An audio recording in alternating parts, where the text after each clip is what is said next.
Today, we had a change of investor sentiment. Note how over the past couple weeks, the Dow has had a hard time getting back up above the T line.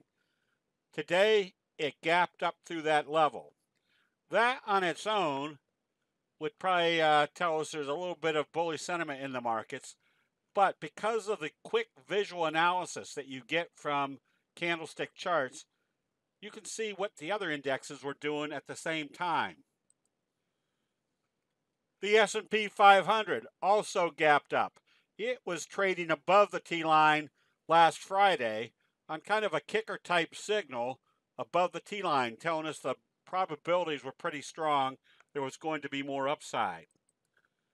You add the analysis of the Nasdaq, which you can see how you had a slow curve J-hook pattern breakout on Friday, also implying that as long as we were staying above the T-line, the Nasdaq was in an uptrend. And there's a very simple rule on analyzing the market trend. If one index is trading higher and the other index or two indexes might be trading sluggishly, it implies there's no major change of investor sentiment. The current trend remains in progress.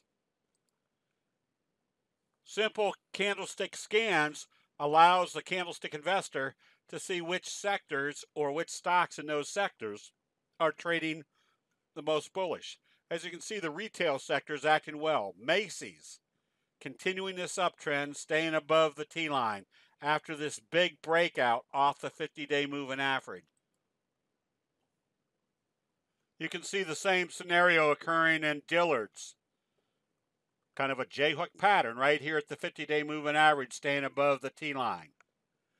The more you see one sector working, the better opportunity you have of finding stocks in that sector working well, which basically puts all the stars in alignment.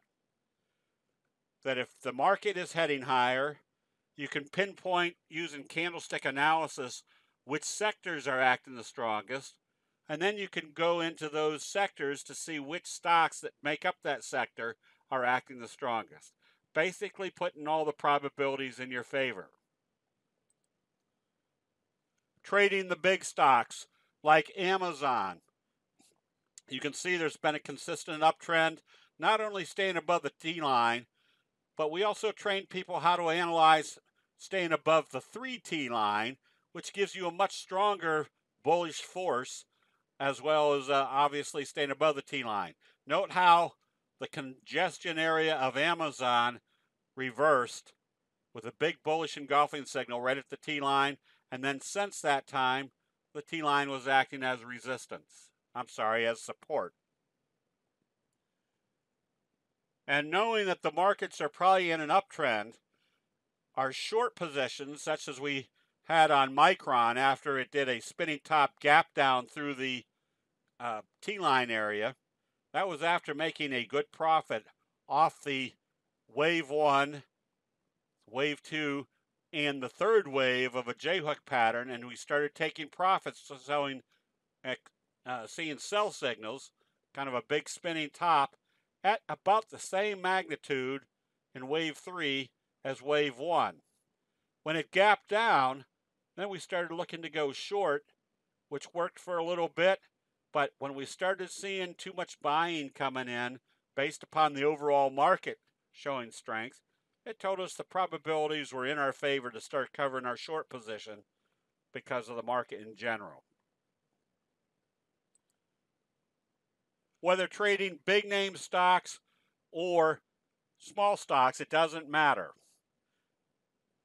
We are buying FRAN, one of the retailers, based upon, again, the J-hook pattern that started with a left-right combo right at the T-line area and broke out through here.